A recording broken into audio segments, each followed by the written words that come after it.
Around Dodge City and in the territory on West, there's just one way to handle the killers and the spoilers, and that's with a U.S. Marshal and the smell of Gunsmoke.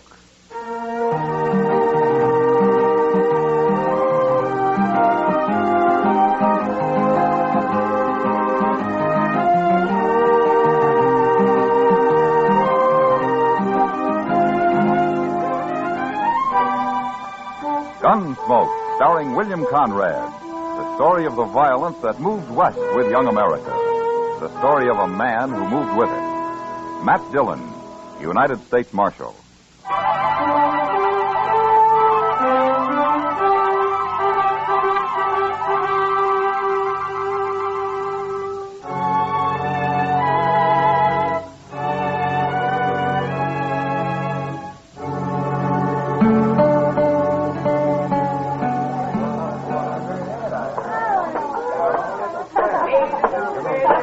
Good evening, Mr. Sybert.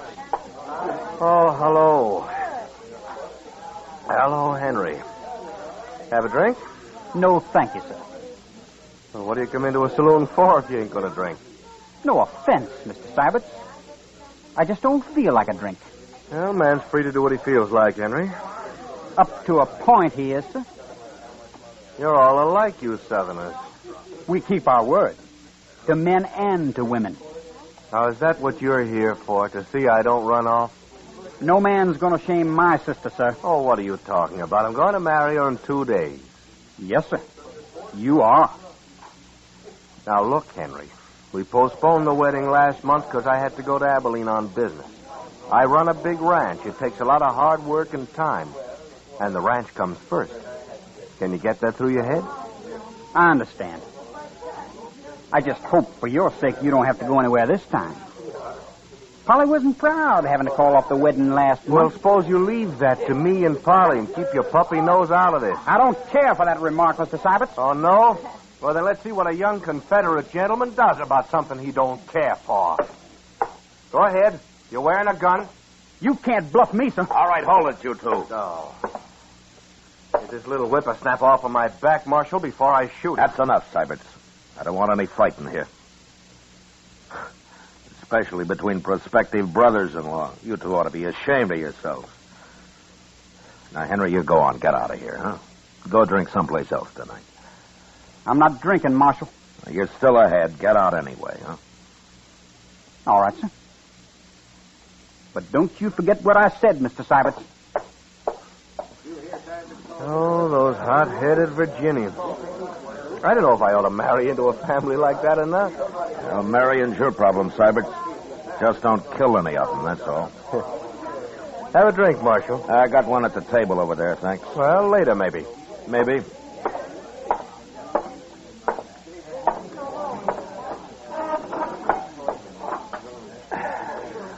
You sure stopped that just in time, Matt. Yeah. That kid wouldn't have had a chance against Nat Sybert. No, but he'd have tried it anyway. They're going to make a real happy family. Now, they'll get along. Syberts and Polly, anyhow. They will if Henry and his father give him a chance. It's too bad Mrs. Troyman isn't still alive. She'd handle it better. They're nervous about the wedding, that's all, Kitty. And about Sybert's money. They need it bad. They used to be rich, Kitty. Back in Virginia. Sure, before the war. What about now? Why do you think they're so happy to be able to marry Polly off to a big rancher like Sybert? You know it as well as I do, Matt. Yeah, except for Polly. I think she's real fond of Sybert. Sure. And he's fond of her, too. After all, she's a woman, isn't she? Yeah, I know. But maybe you'll settle down now and quit running around so much. I hope so, for her sake. When's the wedding, Matt? Day after tomorrow? Yeah, that's what they say. You're going, aren't you? Yeah, I suppose I'll go. I love weddings. Oh, great heavens, Kitty. I nearly forgot. What? I saw Polly on the street the other day, and she asked me to tell you that you'd be welcome at the wedding if you want to come. She did? Well, I've only met her at the store and around. Seems she likes you. Anyway, that's what she said. Well, gee, Matt. You think I should? You were invited by the bride. I don't know why not. Well, maybe I better think it over. She's got enough trouble as it is. But anyway, I feel kind of good, her asking me. They're just people, Kitty. Like anybody else.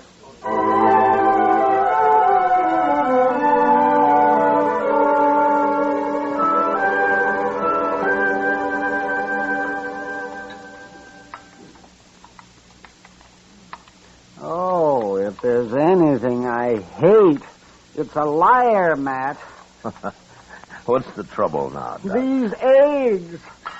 The cook swore they were fresh, and I know darn well they've been put down in water glass. Why don't you raise some chickens, Doc? I would. But it just create a whole new class of thieves. Chicken thieves. You're in for a bad day, Doc. You started feeling this way. I'd sooner trust Crazy Beulah over there than most people I know around here. Crazy Beulah?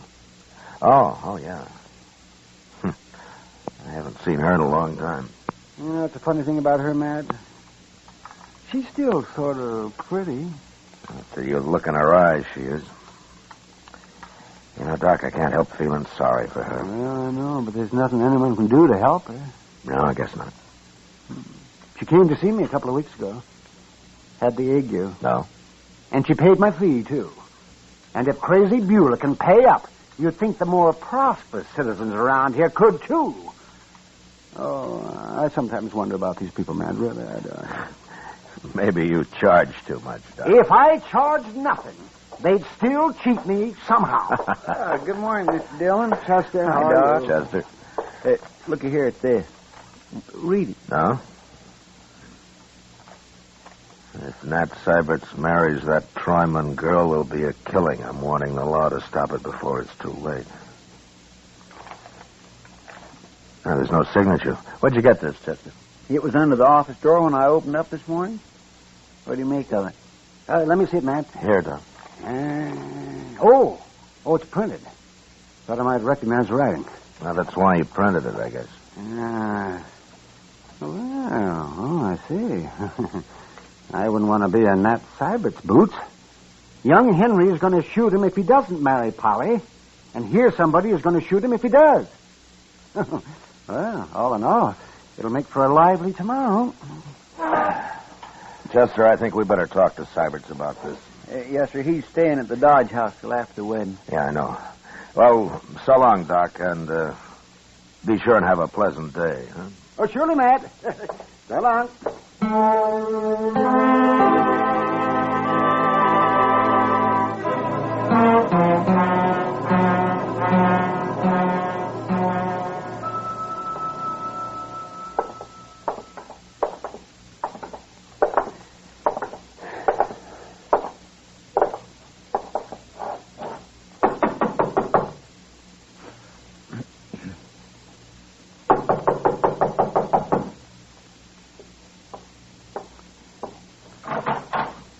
Well, Marshal, Chester. Oh, Mr. Sybert. I'd like to talk to you, Syberts. Why, sure, Marshal. Come in. Thank you. Chester found this note at the jail this morning, Syberts. What in the... Who wrote this? And I thought maybe you could tell me. No, I've got no idea, Marshal. Oh, can you think of anybody who doesn't want you to get married, Syberts? You was there last night, Marshal. Sure don't look like it. Yeah, I know, but I was thinking of somebody else, some enemy of yours who maybe wants to cause trouble. No. I've got enemies, sure. What man hasn't? But they don't have nothing to do with me and Polly. What'd they care if I get married? Well, say, maybe it's just a joke somebody's playing on you. Mighty poor joke under the circumstances. Yeah, I suppose it would be. Old man told me to stay away from women a long time ago. I should have listened to him. It's a little late now, isn't it, Syberts? Yeah. If you got any ideas, let me know, huh? Anyway, we'll be at the wedding. We'll do what we can. And I'll be wearing a gun, too, Marshal. You can count on that.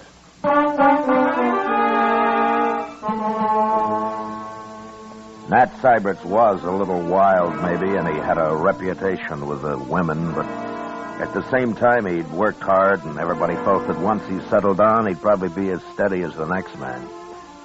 In any case, I didn't like the idea of a groom having to wear a 6-gun at his wedding, and even less the fact that a shooting might take place in the church. So I went out to see the Troymans. Polly came to the door and ushered me into the front room where her father and Henry were sitting. Can we fetch you something, Marshal? Glass of bourbon? No, thank you, Mr. Troyman. It wouldn't be very good bourbon, I'm afraid. Prices up, money's down. Things haven't been easy lately. Not for this family, anyway. Please, Father. Polly, I hate to bother you this way, but, well, it's important. Nothing's happened to Matt. If he's run off, Quiet, Henry. Now let the Marshal speak. No, he's all right, Polly. I just want to know if you can think of anybody who'd try to put a stop to the wedding tomorrow. Try to stop it. That's right, Henry. But, Marshal, I don't understand. Well, somebody's threatened to, Polly. I don't know who it could be, and neither does Nat Syberts. I talked to him about it, too. This is about as strange, sir. It sure is. Is this true, Marshal? And it looks that way, Polly. But who'd not want us to get married? Polly, when you took up with Nat Syberts, was there anyone else who might have been jealous about it? Uncommonly jealous, I mean. Enough to start trouble tomorrow? No, Marshal, there wasn't. Say, what about Red Withers? Oh, Red Withers and I broke off 2 months before that, Henry. Besides, he's gone to Los Animas. And there wasn't anyone else? No. Not unless she was sneaking out at night, like. Father, another word like that out of you and Leave baby, Dad. Marshal, have you thought that maybe Nat Syberts himself might have started this? He didn't. How do you know he didn't? He ran out once before. Henry, He's not that kind of a man, Henry, that's why. Now, let's not get all upset about this. Polly, I promise you that Chester and I'll be there tomorrow, and we'll see that nothing goes wrong. Thank you, Marshal. I'll be there, too. Don't forget that. Sure, Henry. But don't come wearing a gun. Why not? Because I'll take it off you if you do. You're too ready to use it. Is there anything I can do, Marshal? Well, I'll let you know if there is, Mr. Troyman. I'm sorry I had to trouble you with this, Polly. I understand, Marshal, and I thank you kindly. I'll see you to the door. Thanks.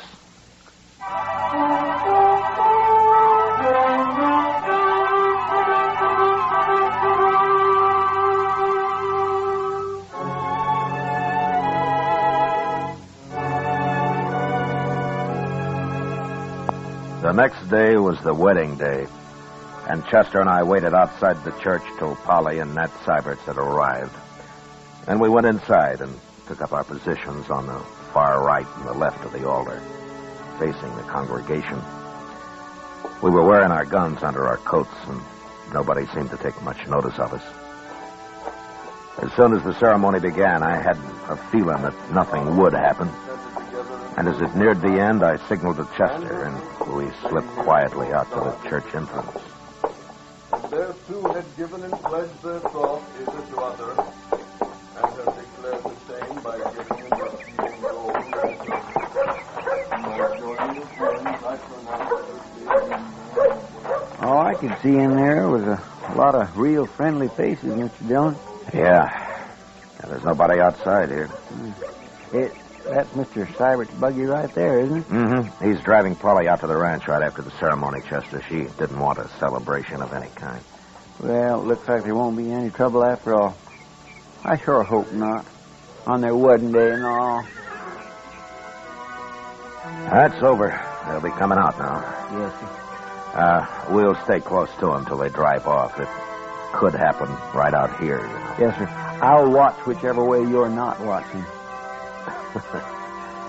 How will you know which way I'm watching unless you spend your time watching me, Chester? What? Oh.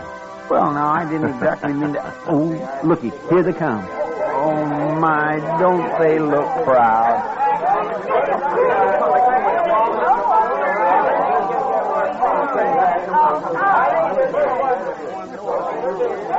Oh, Marshal. Congratulations, Syberts. Oh, thank you, Marshal. Let's get over here for a minute, huh? Sure.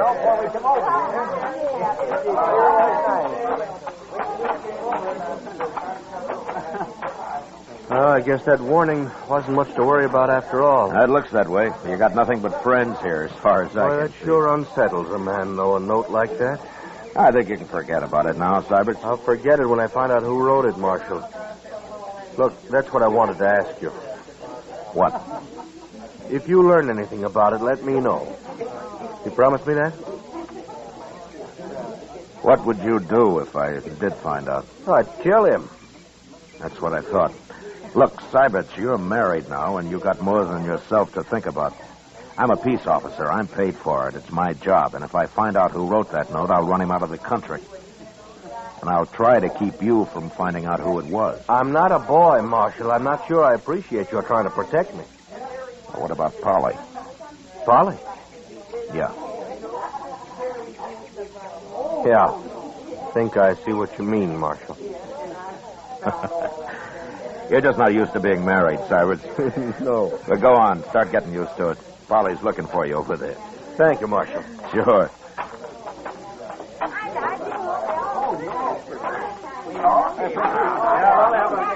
Well, are we all set to go? Anything wrong, Mr. Dillon? Not a thing, Chester. Come on, let's see him off. Thank you. All right, Polly. Up you go, honey. That's the way. Bye, Father. Bye, So long, honey. Bye, everybody. You come see us up the ranch. Goodbye. Goodbye.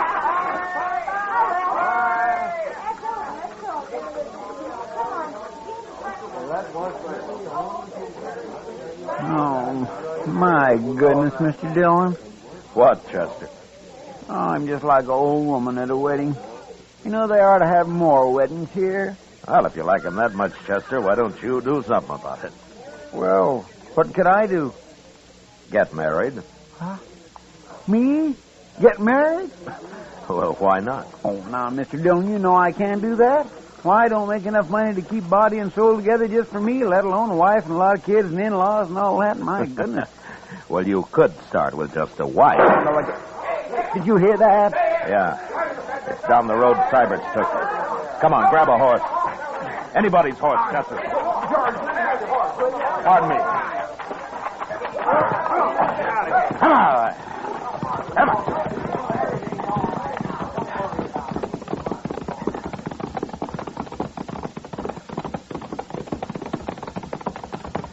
There's the buggy. Just past the bridge. I don't see nobody else. Ease up, Chester, so we don't scare the horse. Yes.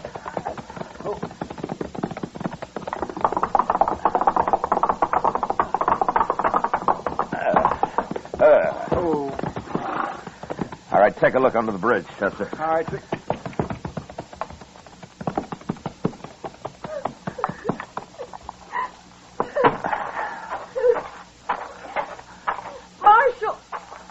Marshal, they shot him. Is he dead, Polly? He's breathing. But I couldn't drive the horse back and hold him, too. Oh, Marshal, why did they do it? Who did it, Polly? How many were there? I don't know. I didn't see anybody. We were just driving across the bridge and they shot him. Nobody around, Mr. Dillon. How is he? Oh, please, Marshal, do something. He'll die. Chester, get in the buggy and drive back to docks, quick. Yes, sir. All right, just give me them lines, Polly. And tell everybody to stay in town. I don't want them messing up the tracks out here. Now, hurry. We'll be there before you know it, Polly. Hold him tight now.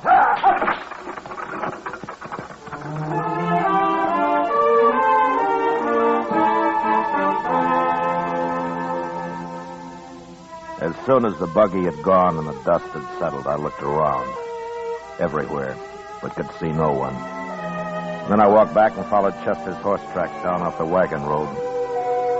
His were the only marks on that side of the bridge, so I crossed over to the other side. And there I found the footprints of what must have been either a child or a woman. They led off in the direction of a small cabin about 300 yards away. And I followed them, gun in hand, at a slow trot.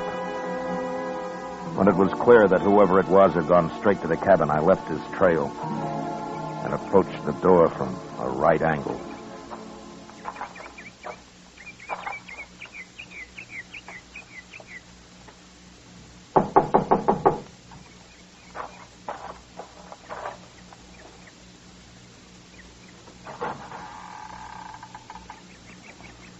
Why, there's nobody here.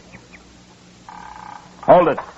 Oh, you, Marshal. Beulah, come on outside, Beulah, quick. Now, who's in there? Tell me. Nobody, Marshal. Nobody now that I'm out here. You're trapped. Come out with your hands up. What are you yelling for, Marshal? There, I got my hands up. See? Get out of the way, Beulah. Get out of the way.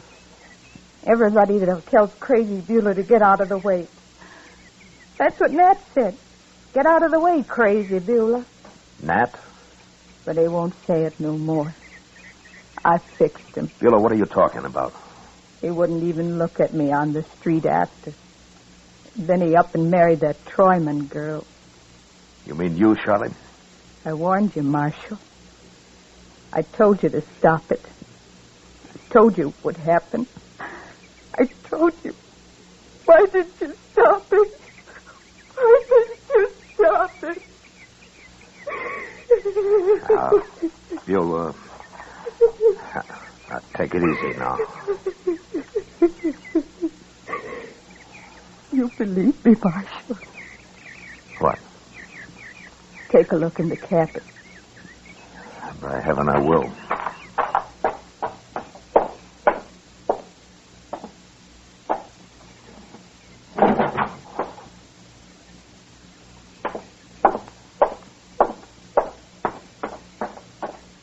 What's this all about, Beulah? There's nobody in there. Now my rifle. Well, where is it? Right there by the door.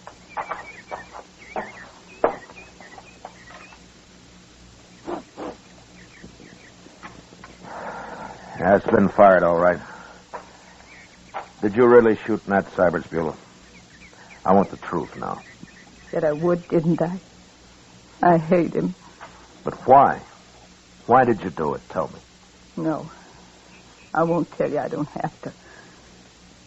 Well, it's clear enough that you did it.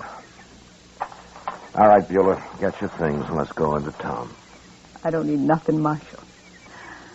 I got all dressed up and everything. See? See? Yeah.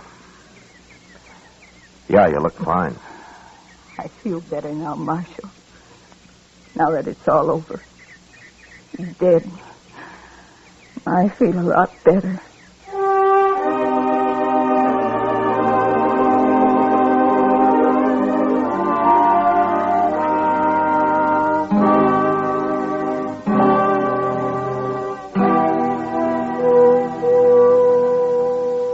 Give her anything she wants, Chester. See that she's comfortable. Yes, sir, I will.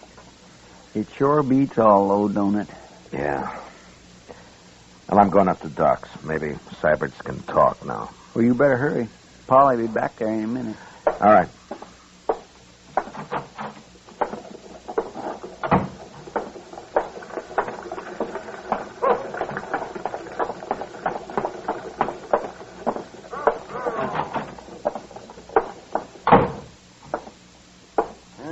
Hello, Matt. How is he, Doc? I can't tell yet. But don't wear him out. No. Hello, Syberts. Marshal, I guess we should have stayed with you a little longer, huh? I don't even know where it came from, Marshal. He was under the bridge there, I guess. Got me right in the back.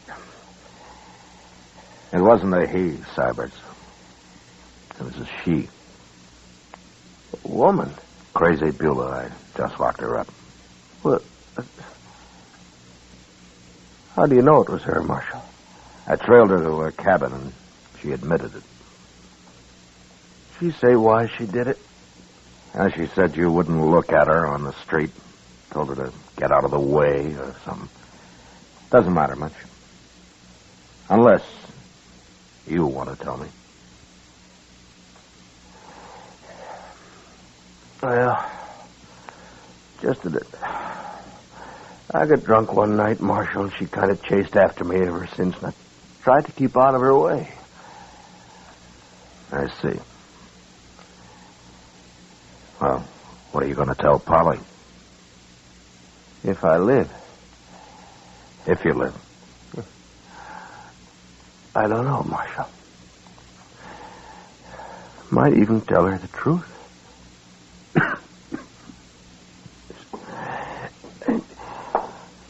All right, Matt. Now, that's enough. Yeah, sure, Doc. So long, Syberts. Bye, Marshal.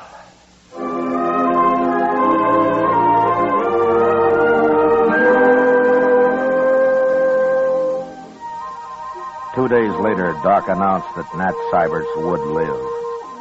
And the next day, they moved him up to the Troyman house where Polly could nurse him. I never did know if he told Polly what it was all about. Maybe he didn't have to. Crazy Beulah never asked about him, never mentioned his name again. For her, it was all over and done with.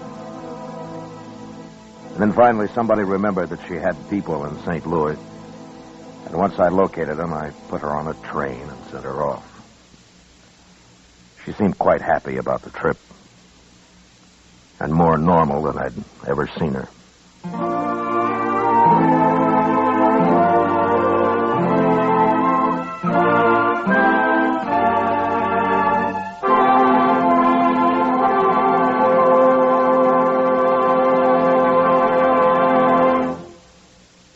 Gunsmoke, under the direction of Norman MacDonald, stars William Conrad as Matt Dillon, U.S. Marshal.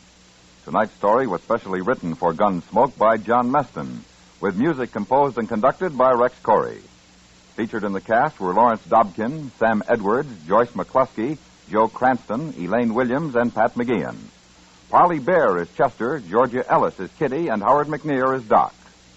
Gunsmoke has been selected by the Armed Forces Radio Service to be heard by our troops overseas. Join us again next week as Matt Dillon, U.S. Marshal, fights to bring law and order out of the wild violence of the West in Gunsmoke.